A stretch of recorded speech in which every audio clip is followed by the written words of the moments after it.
Nabe selamat lingun lalatai, salam sawujud karenda malempang, Om Swastiastu. Jumpa lagi dengan saya Kunti Ayu Wedanti, masih di video YouTube channel saya yang membahas tentang Hindu Karingan dan serba-serbinya. Di video kali ini kita akan membahas tentang sebuah topik yang hangat dan selalu hangat sih. Ya, dilema pacaran beda agama. Menarik kan? Jadi ini adalah salah satu topik yang hangat dan juga topik yang selalu digalauin sama generasi muda sampai saat ini. Sebelum saya membahas tentang topik ini lebih lanjut, saya akan membacakan salah satu pasal dari kitab suci Panaturan, di sini pasal 33 tentang pelaksanaan Tiwah Suntu. Ayat kelima.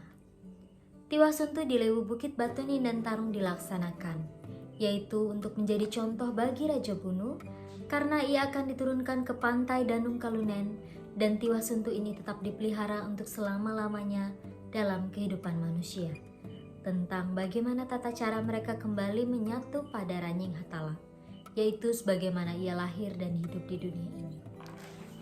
Oke, selanjutnya kita akan membahas tentang dilema pacaran beda agama. Nah, kita mulai dari kisah tentang dua orang sejoli, sebut saja si A, si B, atau si Mawar dan si Joko. Maaf ya kalau ada yang namanya Joko. Jadi sebut saja Mawar dan Joko. Mereka berpacaran, kemudian si Mawar beragama A, si Joko beragama B.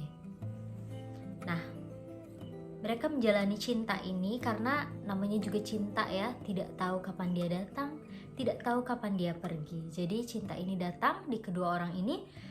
Lalu yang jadi dilema perbedaan agama mereka. Tidak ada satupun di antara mereka yang ingin mengalah karena kedua-duanya ingin mempertahankan agamanya. Tapi gimana dong, kami berdua sama-sama cinta, kan gitu kan ya kadang ya. Jadi kayak terus aja lanjut, terus aja gantung, gak tahu kapan akhirnya dan gak tahu kapan bisa sampai ke pelaminan.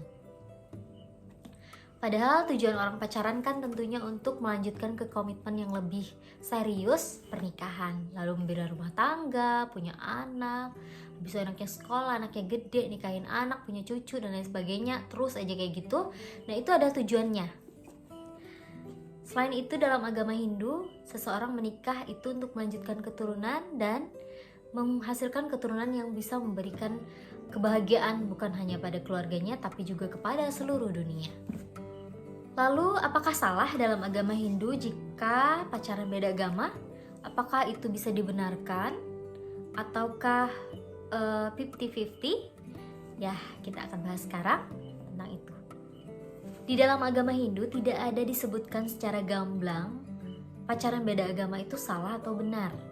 Tapi, kita dapat melihat dan menelaah dari dampak pacaran beda agama itu.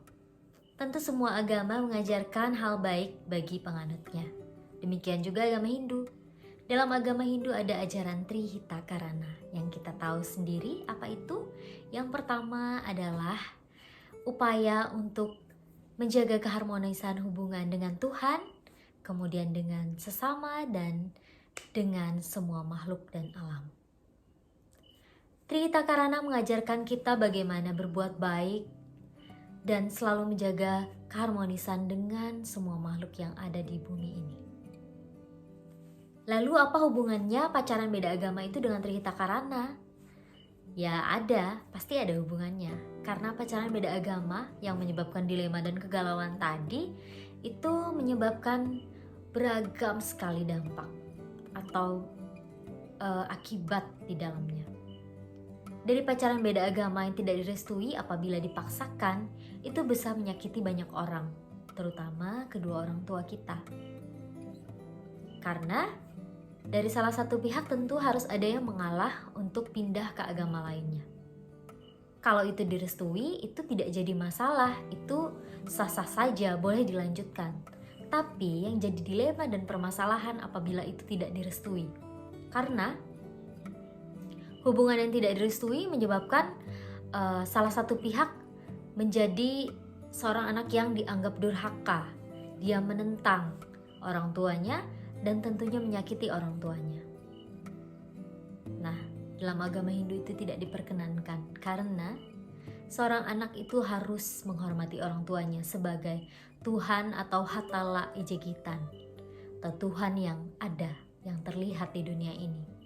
Dari orang tualah kita mendapatkan kehidupan, dari sanalah asal-usul kita, dan kemudian kita dibesarkan, dikasihi dengan ajaran agama kita masing-masing. Nah, setelah besar, ternyata karena sebuah cinta yang kita tidak tahu apakah itu cinta beneran ataukah itu hanya nafsu belaka, yang kemudian mengorbankan banyak hal termasuk perasaan kedua orang tua.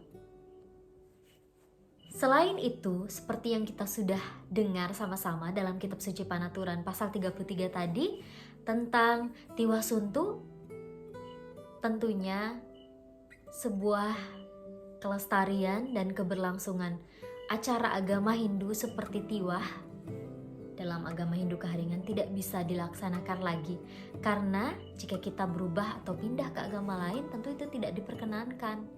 Nah, bagaimana kita bisa melaksanakan tiwah atau meniwahkan orang tua kita dan menghantarkannya ke surga? Tentu tidak bisa, karena kita sudah tidak di jalan yang sama. Kemudian, apa yang terjadi? Kita tidak bisa menjalankan kewajiban kita sebagai seorang putra, putri, anak yang baik, karena kita tidak meniwahkan orang tua kita, padahal itu menjadi idam-idaman mereka, menjadi cita-cita mereka agar bisa ditiwahkan dan kembali menyatu kepada Ranjing Hatala.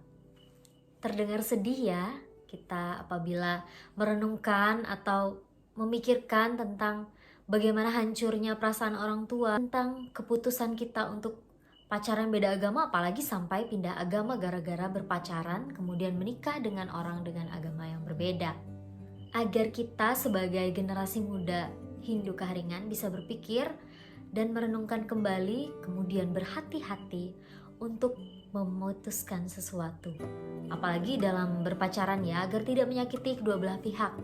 Jadi pesannya, jangan memulai kalau tidak bisa mengakhiri. Jangan memutuskan sesuatu dengan sembarangan, dengan sangat tergesa-gesa. Perhatikan lagi dampak dan juga hasil akhir yang bisa kalian terima. Karena agama Hindu juga mengajarkan tentang karma pala. Apa yang kau perbuat itu yang akan kau terima. Jadi kalau tidak mau susah sendiri, jangan memulai ya. Jangan suka cari keribetan sendiri gitu ya.